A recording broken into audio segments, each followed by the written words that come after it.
not unduly whine or complain, but reason among ourselves and see what can be done to remedy this state of affairs. Life is a conflict. You have to fight your way through it whether you will it or not. That's right. Those of us who are able to fight most stubbornly live, accomplish most, and to them go the laurels, the palms, and triumph of our civilization and world. Islam.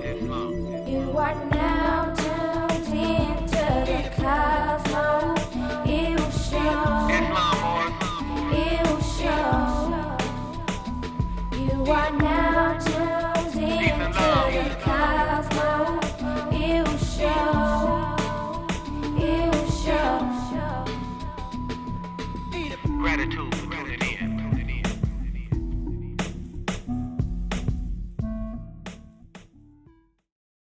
Peace and love. Welcome to another edition of the Cosmo Ill Show, broadcasting from Riverside, California. Today we have a very special guest for you, Grand Sheikess Seabreeze-Bey. I first met Grand Sheikess Seabreeze-Bey at the Moorish Unity Summit held out here in California this year, and I recognized her immediately as a very powerful sister. I had the opportunity to hear her speak, and the topic that she was covering was the importance of history. And in doing so, she referenced the Great Conspiracy, which is a lesson that I've had in the archives here since I have it in front of me right now, and the publication date on it is 7/7/89. That's the publication I have, but it was published way before that. And so I wanted to invite the sister onto the program to share some of the insights about this conspiracy, this act of hiding information from Moors and the subsequent enslavement of Moors as a result of the 13th Amendment. And according to the lesson of Great Conspiracy, the 13th Amendment, there's a lot more to the 13th Amendment than what they teach you about today. And so I don't want to give it all away, but I want to welcome her onto the show at this moment. Greetings, sister. Islamism. How are we today? We're great. Whenever we're doing the work of Allah, we're great. Yes, ma'am. So before we get into the Great Conspiracy, I wanted to ask you, so what inspired you or brought you to the Moorish Unity Summit all the way out here in California?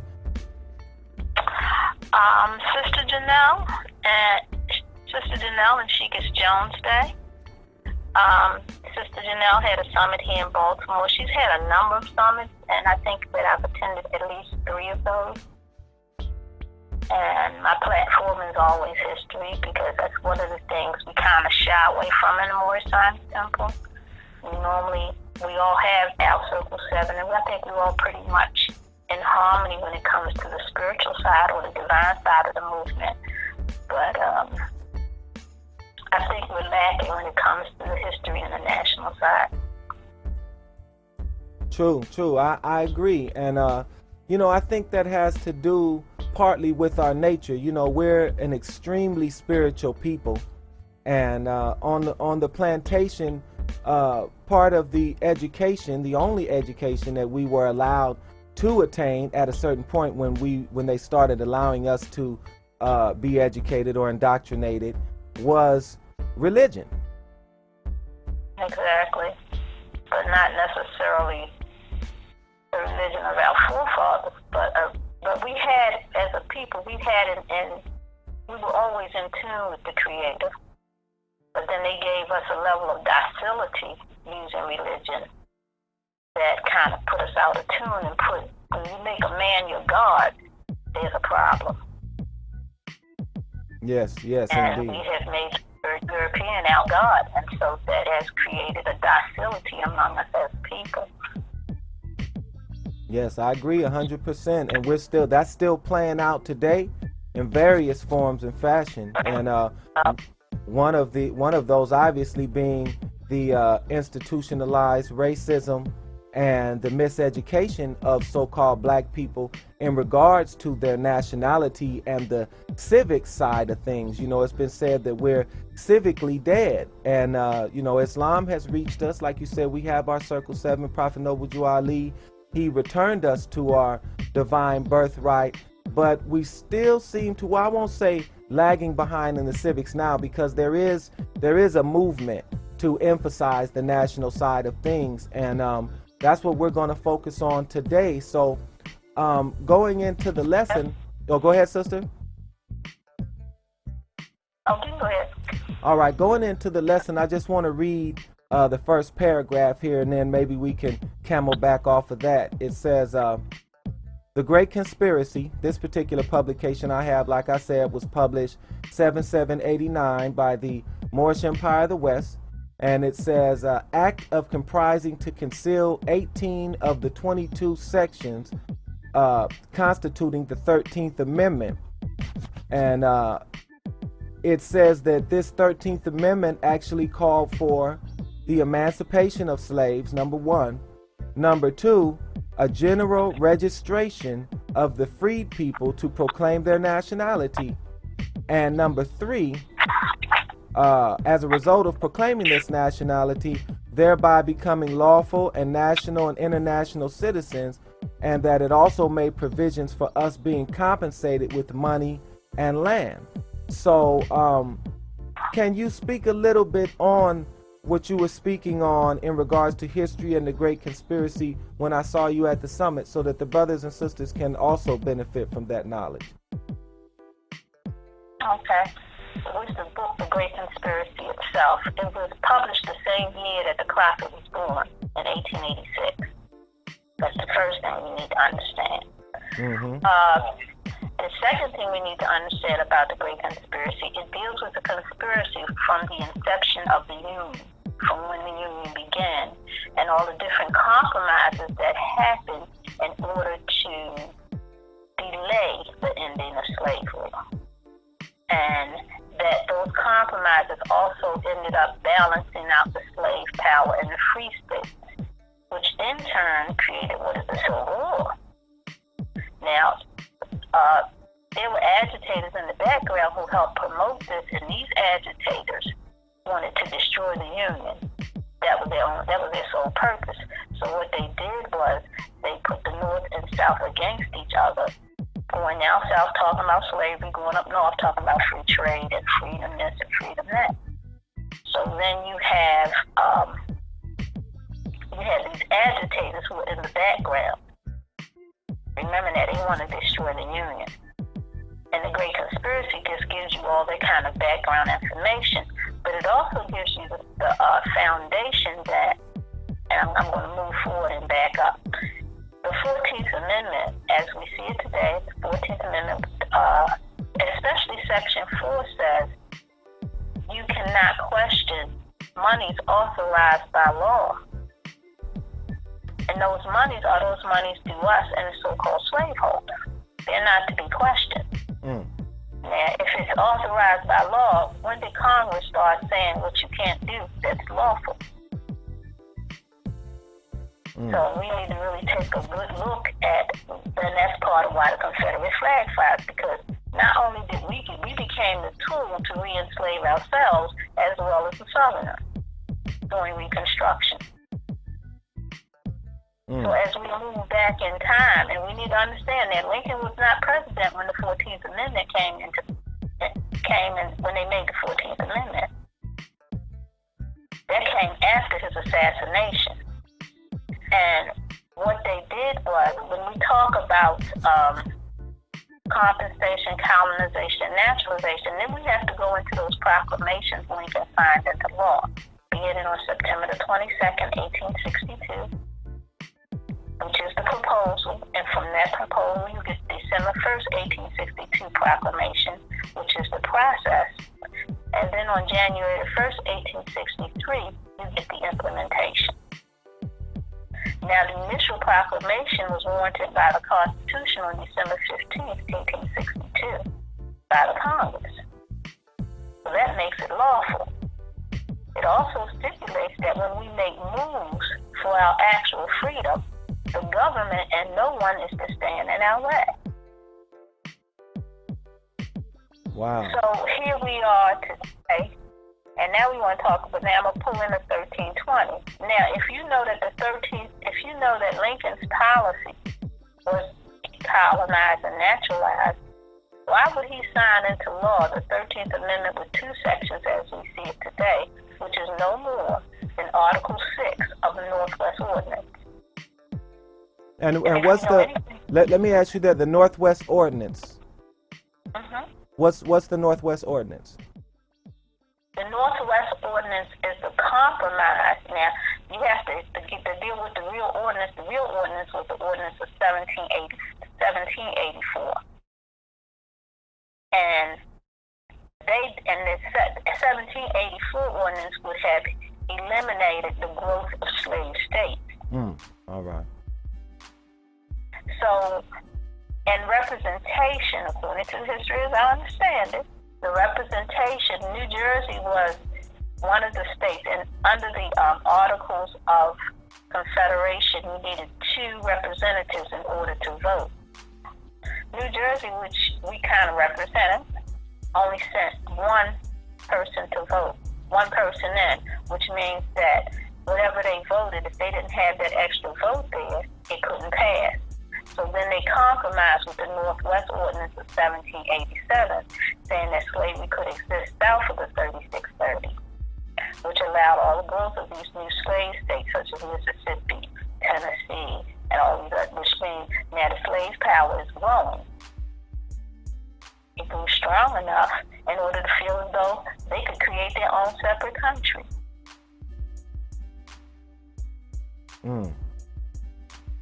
Wow. After doing this, I'm listening, sir. have a question? No, I'm listening. Okay, so after doing that, what they did is, after they fired on the country, Lincoln becomes president.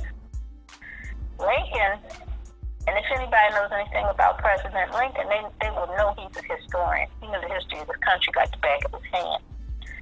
So when he got into office and before he issued the proclamations, an editor, Horace Greeley, who was part of the agitators, wrote this public letter to Lincoln asking him what would he do about slavery and saving the Union. And this is where you get the letter, he would save the Union.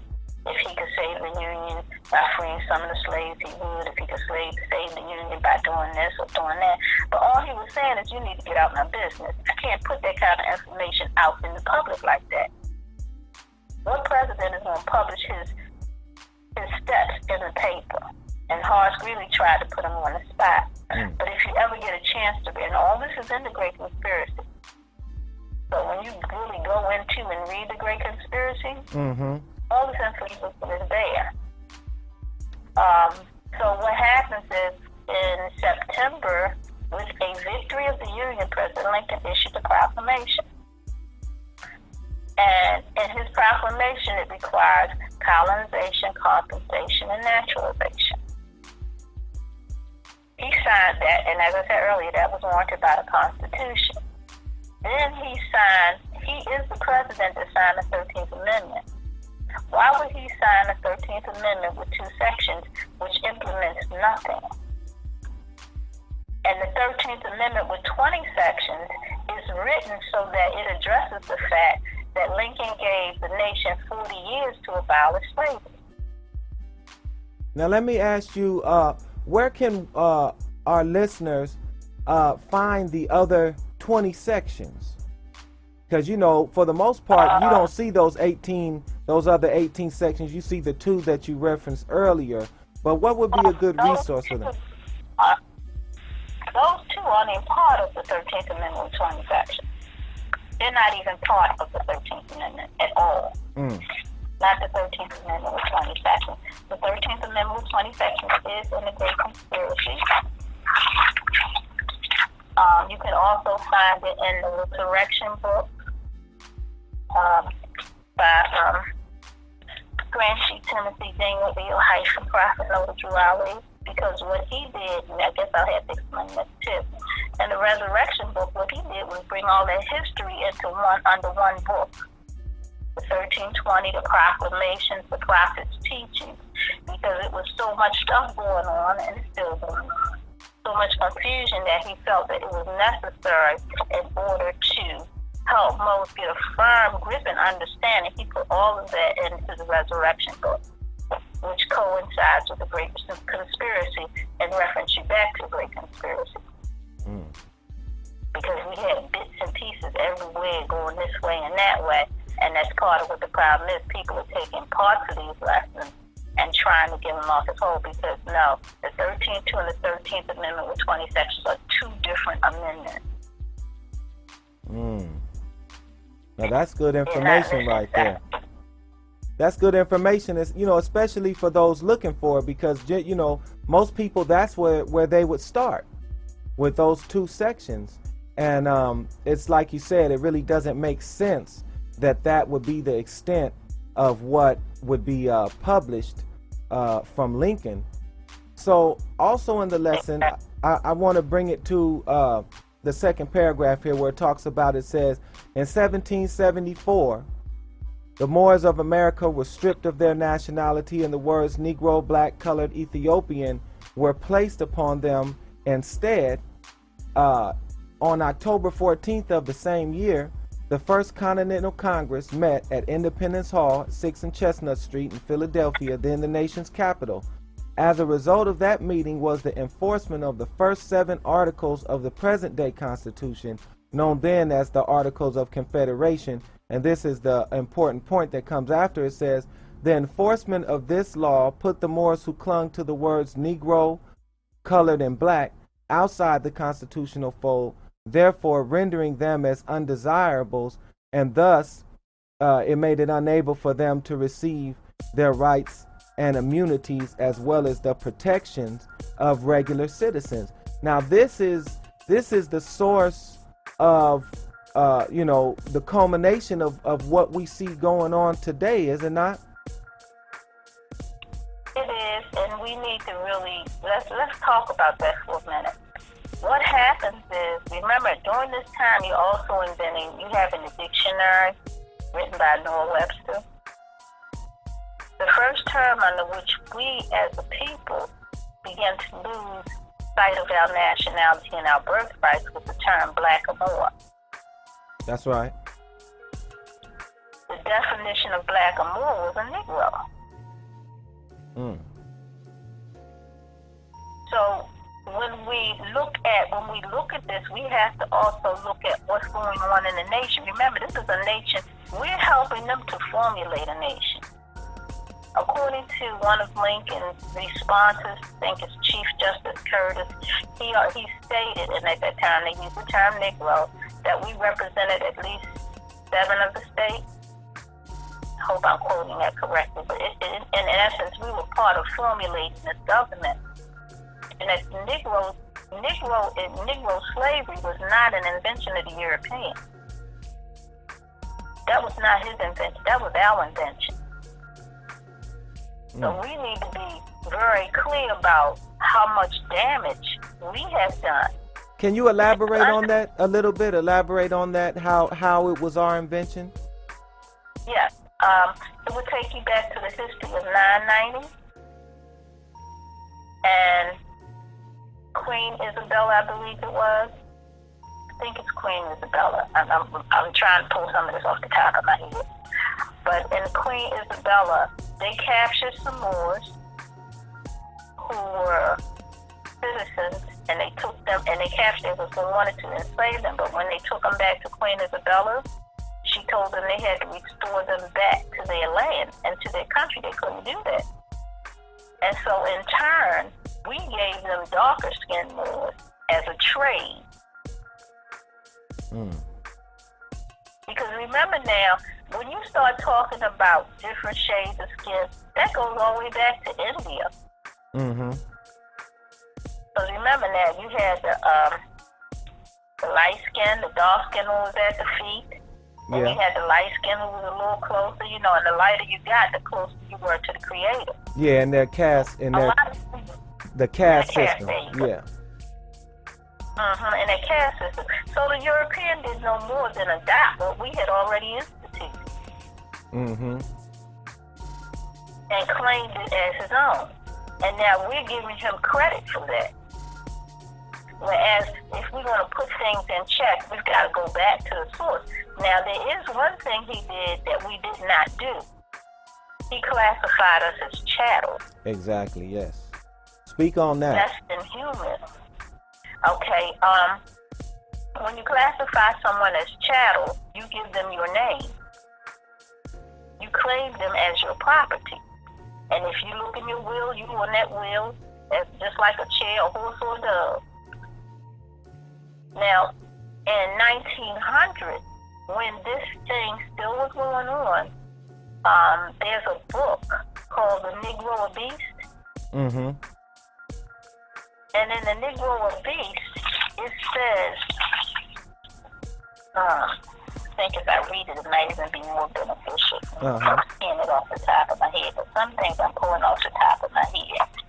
Now that's all right, because it's good, you know, and I always tell brothers and sisters when I'm speaking that, yeah, you know, these are reference points for you to go research. If it's off by a day or two, it doesn't matter. The foundation is there, and man knows not by being told. So brothers and sisters that are listening, take this information and also, you know, make sure you do your research.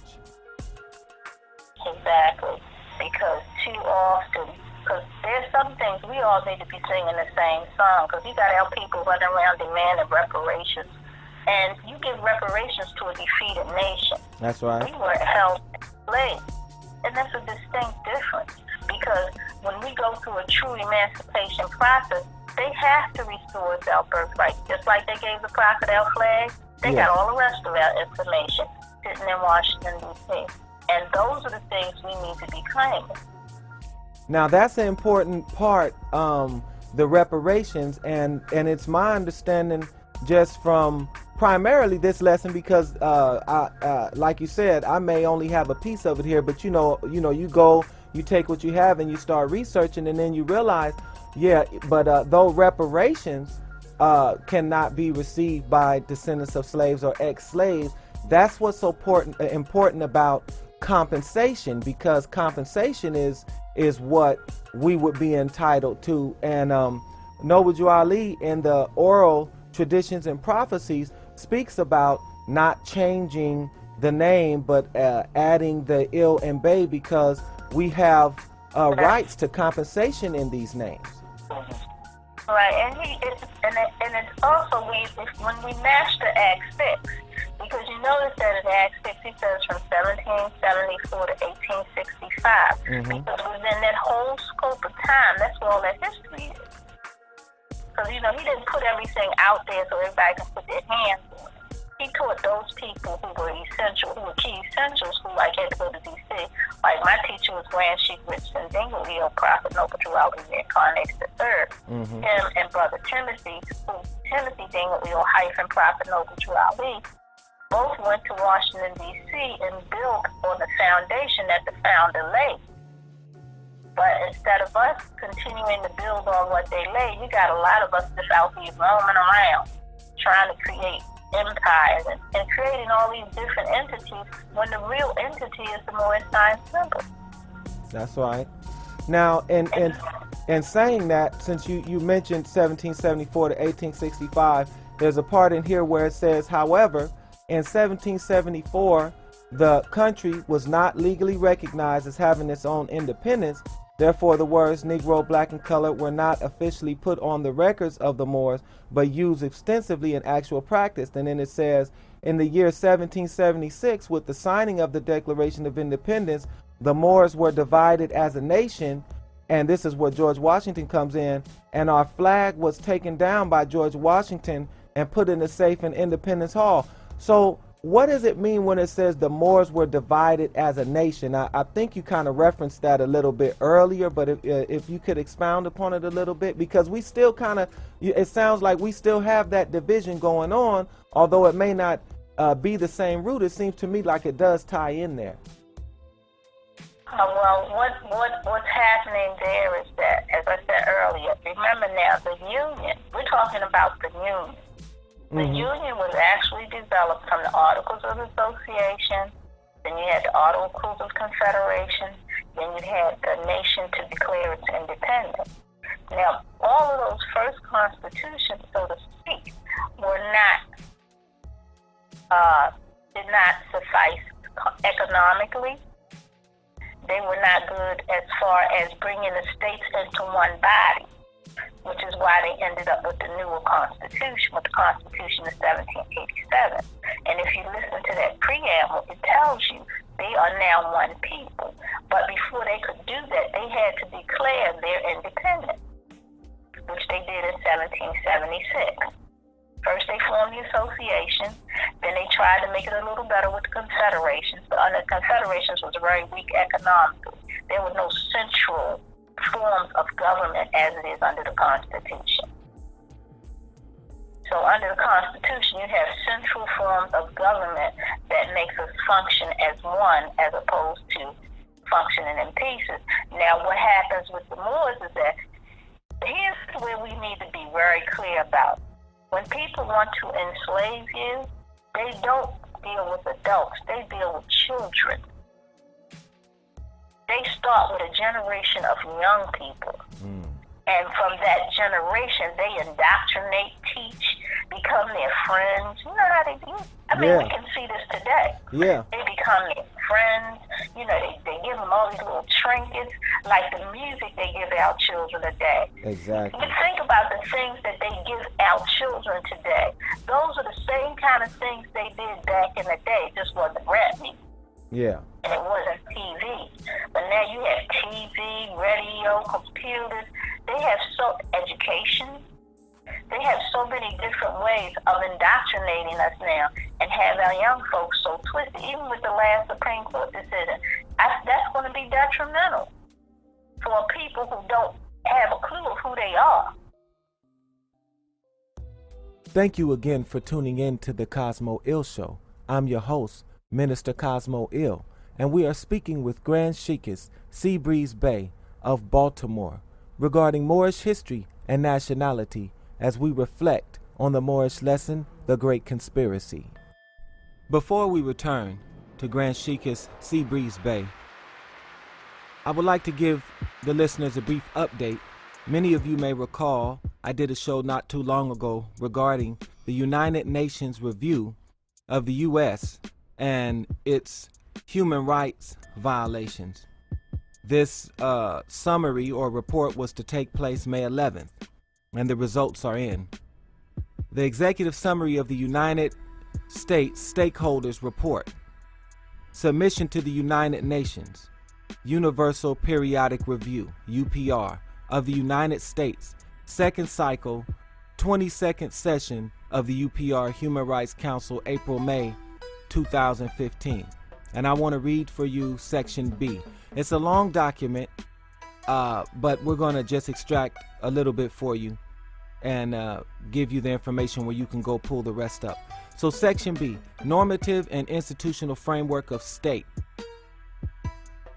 What currently exists at the federal level is an ad hoc approach to human rights reporting and implementation with insufficient state and local participation. The U.S. recently created a federal level interagency equality working group to coordinate federal agencies around human rights. It has yet to be institutionalized and to date has not engaged with the state or local governments. It also states, in addition, the U.S. also lacks a national human rights monitoring body and has failed to heed recommendations calling expressly for the creation of a National Human Rights Institution, NHRI. Regarding human rights education, there is no comprehensive national framework or action plan within K-12 education, primary and secondary, higher education, or other training of educators. Or the training of educators. So the report is telling us something that we know. Human rights is definitely not an emphasis in the United States, especially in regards to so-called Negroes, blacks, and colors. There's much more to this document. for some reason, I wasn't able to copy and paste the link on my wall on Facebook, Cosmo Ill, the Minister of Culture. It was very funny. So you're just going to have to search the executive summary of the U.S. Stakeholders Report, United Nations Universal Periodic Review of the United States. Search that and you'll get the full document. There are various violations. The report is not a good report as to be expected, but it's important for us to know what the world is thinking in regards to the United States and how the United States is holding up in relationship to human rights treaties, which must be accounted for. The report addresses many things. It addresses the killings of so-called blacks, the unfair criminalization of so-called blacks, and imprisonment of so-called blacks. I do want to point out that Section B, normative and institutional framework of state, is highly important because it mentions K through 12 and it mentions education. And if our youth do not know about human rights or are not educated in human rights, then how can they be expected to seek and demand their human rights? It is imperative for them to be educated in this regard, and of course the United States will not do it. So that leaves it up to you, brothers and sisters, you parents, you uncles, you mothers, you fathers, brothers and sisters.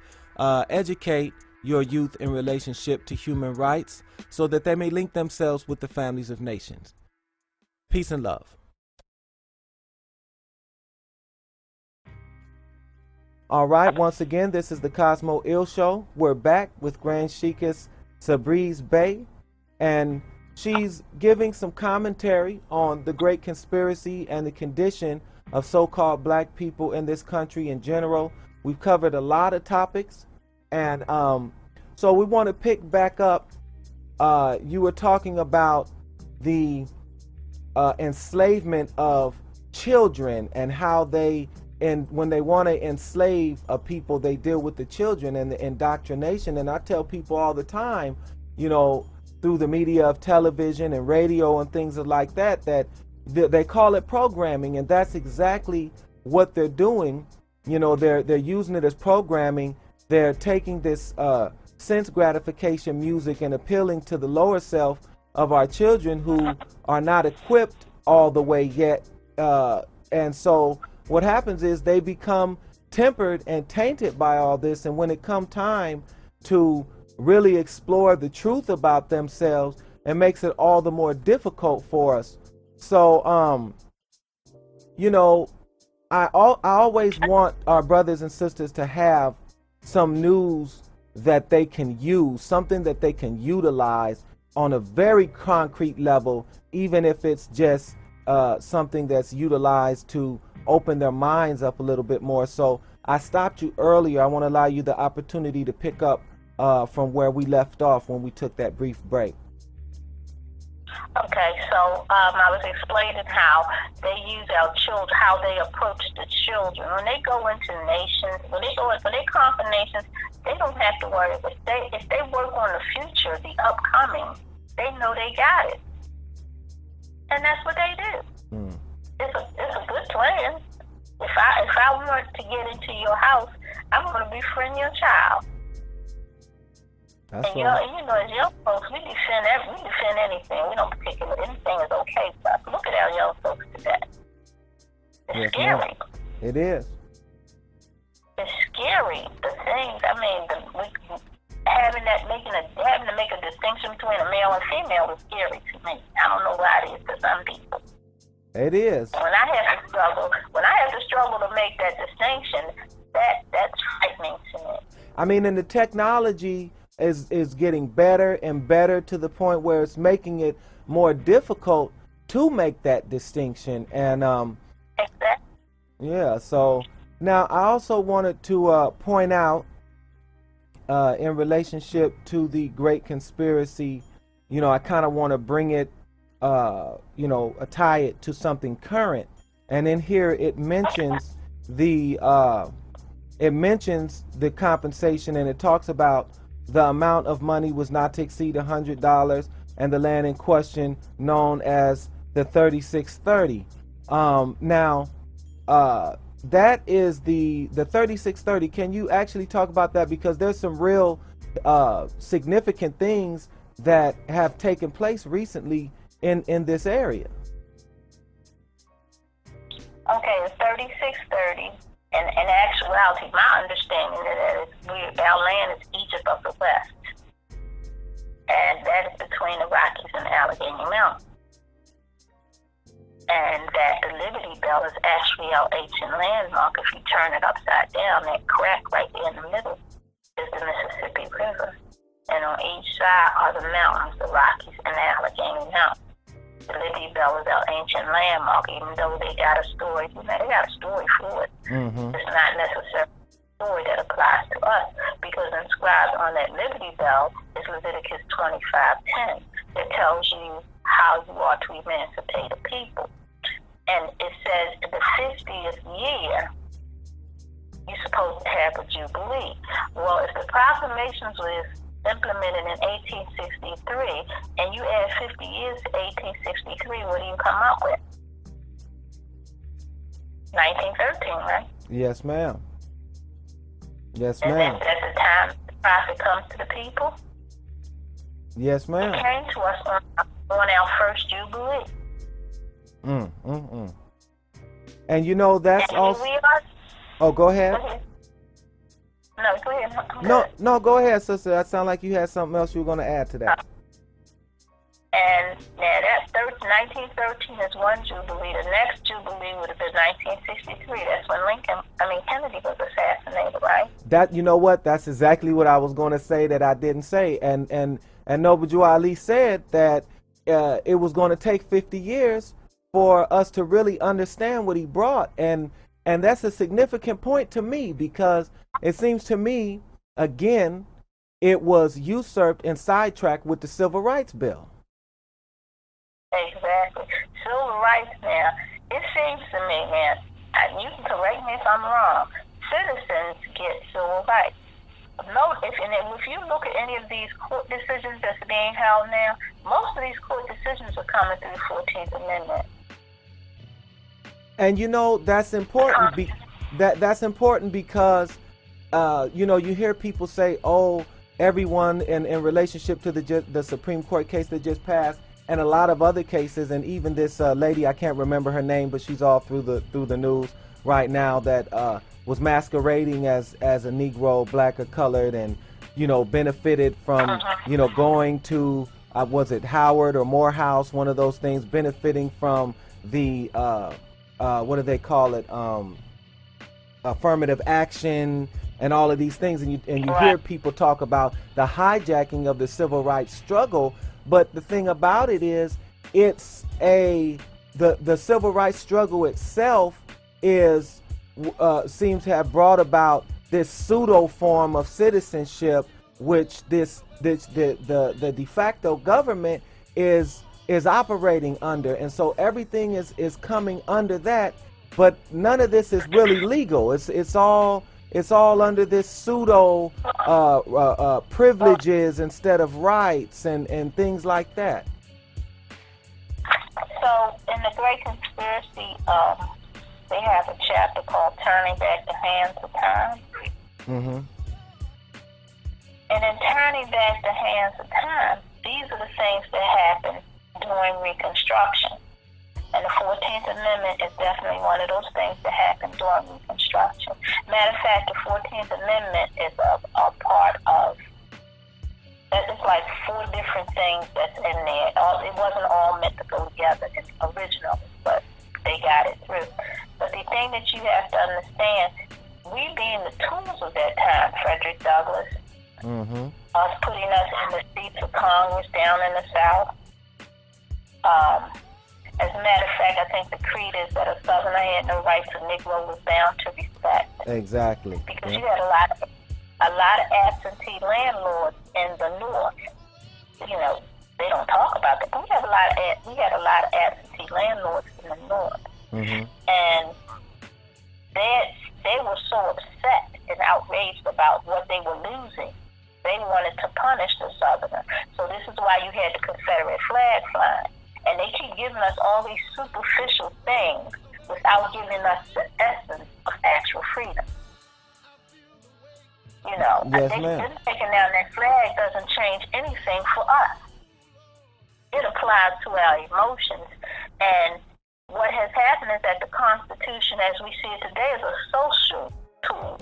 It is no longer a governing tool, because it has went from the government to social issues.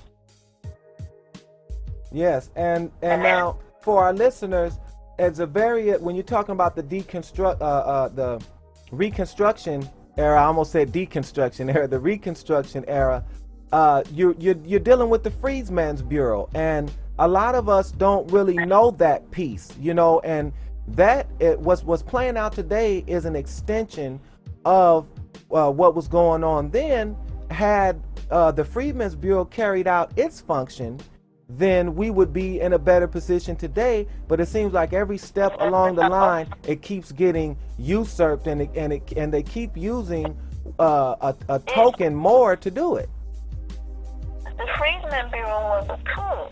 It wasn't really it wasn't about us. It was a tool. It was another one of those superficial pacifiers to make us believe that something was happening that wasn't really happening. Because Exactly. under Reconstruction, they always talk about that 40 acres and a mule. I don't know what that theory is, but I do know, according to the proclamations, our birthright lands between the Rockets and the Alleghanies, and that would take us back into chapter 47, dealing with the ancient Moroccan Empire. So when we talk about, and I like Rose read the Circle 7, and I like them to remember that chapter with the Radar of Rainbow, where it says masterminds can trace themselves, and thus they know. Backwards through time, and thus And they that know. reminds them this on your native plans. Time's up. That's So- what you said. So now when they talk about, like I said, the Freedmen's Bureau and these other things, they create these bureaucracies, and you know, when you look at it, if it carried out its intended function, because the Freedmen's Bureau made its bones on the fact that it appeared that they were trying to carry out the nationalization and the compensation aspects of it, and so they put that out there. And then same thing with the Civil Rights Bill, you know, they put that out there. A lot of people don't know that the Civil Rights Bill itself is a contradiction, because it's been renewed every 25 years. It was only meant to last for 5 years, and they've gutted the most important sections, the 4th and 5th sections. So when and you see this, and I call it a conspiracy today, because every time I look up, I see them trying with these movies like Selma, and now they have this Nina Simone documentary. They keep trying to lull our people back to the 60s, you know, and they keep trying to push that. But, you know, it's a new time and era, and when you look at the progressive so-called white people in the United States, they're basically all pushing the Noble Drew Ali plan, you know, the Moorish platform, because this is the wave of the future of how we're really going to get our rights and how we're really going to get out of this caste system that we're in. We're going to have to get back to the foundation, and we're so far off from the foundation. And to do that is a benefit for everybody who's in the United States. It's a benefit to raise us up, because once you raise us up, then the world will get back into its proper order. As long as we're not where we belong, then the world is off course, and the world's going to stay off course. Because see, you can't. And it really, if you look at it, the world is helping to suppress or continue this enslavement, especially the mental aspect of it. You know, there's no shackles on our wrists, but if you got the mind, what difference does it matter whether there's shackles on the wrist? It's true. And that's what we've been doing. And so here we are today. Go ahead. Go ahead, sister. And here we are today, and I just want to read this little thing from the Negro Beast. Go right ahead. It says, as a matter of fact, the Negro was never a slave. To conceive the design of enslaving an individual, we must presuppose that he is free. The first act of enslavement is to deprive him of his liberty. This the Negro never had since the creation of man. The Negro is an ape. Hence, his status in the universe his relation to man, like that of every other animal, was fixed irrevocably by God in the creation, and no act upon man's part, whether legislative, executive, or judicial, can change it. And that's deep, because now, just for the listeners, it may appear when you read that they're talking about Moors, but the Negro is a creation of the Atlantic slave trade. The Negro, I mean, we know it stems back to India, and they actually anthropomorphized the Kemetic teachings, because that actually applied on a spiritual level, and then they actually brought it down, Indo-European, Aryan European brought it down and anthropomorphized it and started implementing it as a physical caste system. But it's important for our brothers and sisters to understand, and I actually wrote an article that talks about this, and I put it in the book that I have, Moors, What They Didn't Teach You in Black History class, and I went into the etymology and I dealt with the word blackamoor, and Negro itself is a little older than the term black, but it's important to point out that Negro didn't even become capitalized and referred to a person until the 1920s, and then black as a term it's only 55 years old, because black is what replaced Negro in the 60s. But we're under the impression that these terms are ancient. So when he's talking about a Negro being an ape, he's talking of, the book is referring to what we were reduced to on the plantation. We were reduced to that of an animal, and that wasn't our ancient existence. And today we're still in that state, most of us who cling to these terms and accept their colonial style of education, because it doesn't make us whole. And we have to be very clear. Like I said earlier, the term, if we're talking about here in the United States, the term actually applied when Noah Webster first defined a Negro. It was a black of Moor equals a Negro. So if you take the black off the Moor, what do you have? Well, you have Moor and you have black, respectively, depending on which one. So you don't have the black. If you take the black off, you don't have the black, and you don't have the Negro. You have the Moor. Exactly. Those things together, you create the Negro. And see, notice that it says the Negro is an ape. And remember what it means to ape something. It means to copy something without understanding. That's what it really means. If you look up the term ape, it means to copy. Yeah. And it means to copy without understanding. If you look at us now, all of us, we say we doing all these things, and we're wearing the hair, and we're doing all these different things because we want to be like somebody other than ourselves. It's so deep until we want to be. We're not happy as men. We're not happy as women. We're not happy with how we look, and we're trying to do all these things. And that just shows a self-hatred that's embedded in us that we need to address. That's why the prophet said he came to teach us to love instead of hate. And that's so important. And he said we had to learn how to love. He didn't say we just need to love. He said we need to learn it. And it's a shame.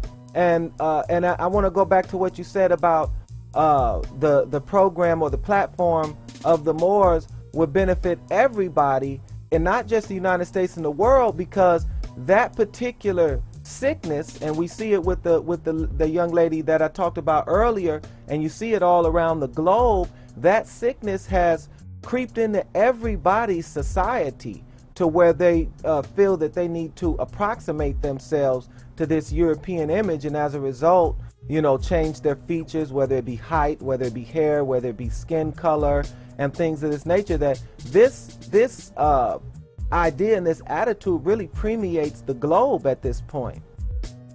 Exactly, and if you notice that, the one thing that I think that I really want to say that people need to understand is that Islam was founded to redeem women.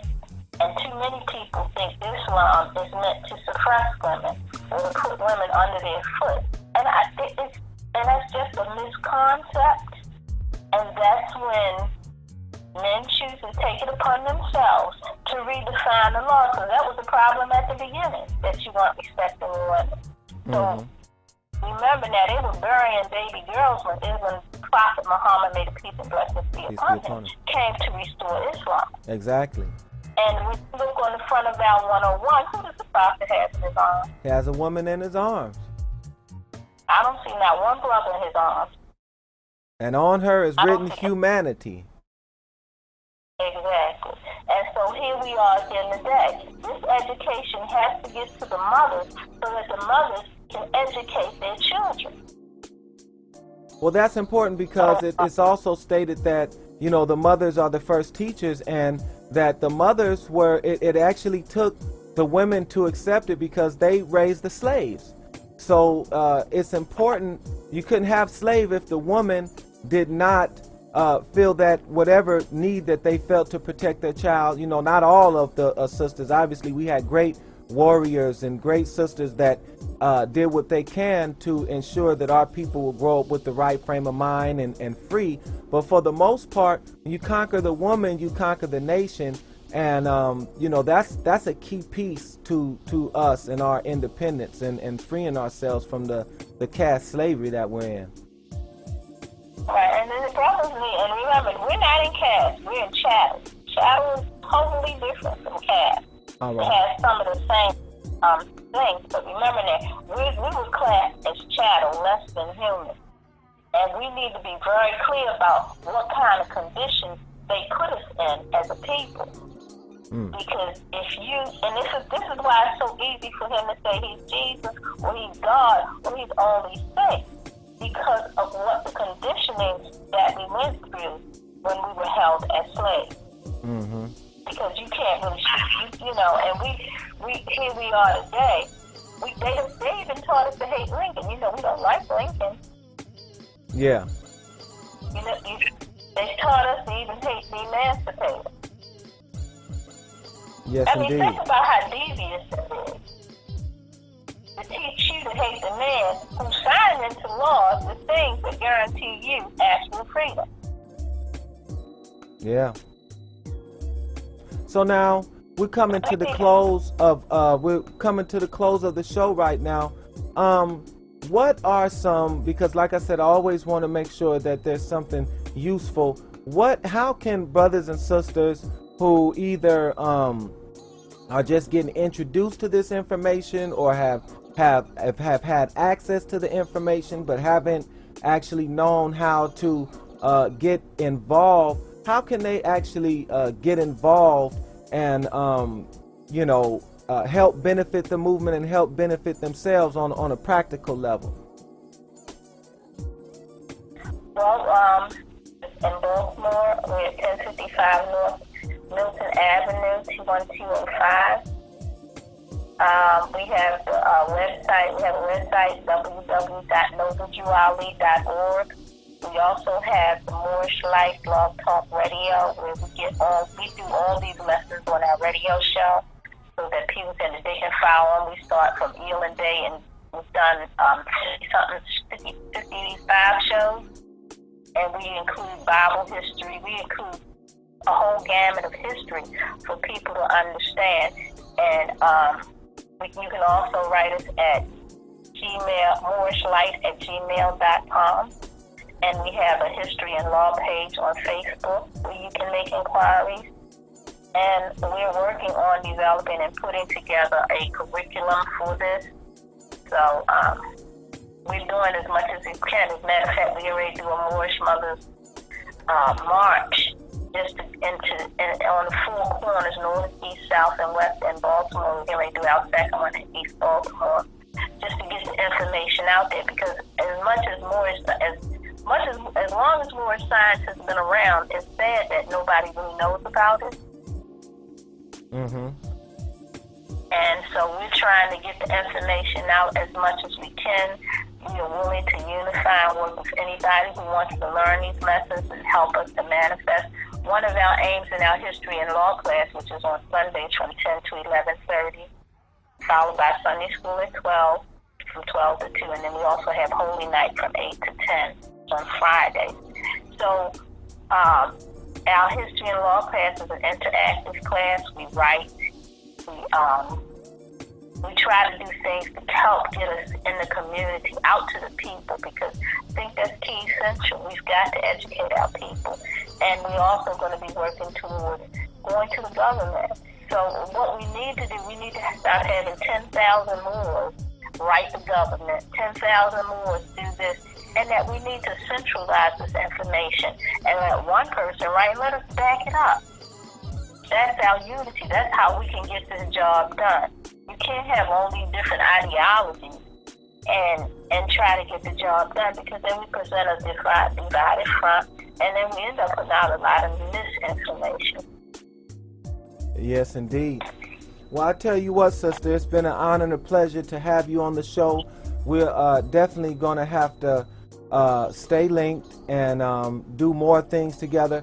Brothers and sisters, you know, she's giving you the information out in Baltimore where you can get involved, and she's giving you the website. So, you know, go to noblejuali.org, listen to the Morris Light Show, and promote this unity, promote this call of active, not passive across the board. Once again, I'm glad and I feel fortunate to have met you at the Unity Summit along with a lot of other brothers and sisters, and I'm going to have some of them come on the show as well, because we have to get this national unity together. It's there, it's just a point of it needs communication is the first key, and which is what we're doing. You know, that's what we're doing right now. But I think that I think the future looks bright for us, because the door is open, and I don't see it being closed how it's been in the past. That's a wonderful thing. And that concludes our show for today, brothers and sisters. Thank you again for tuning in. And as always, peace, love, all the above.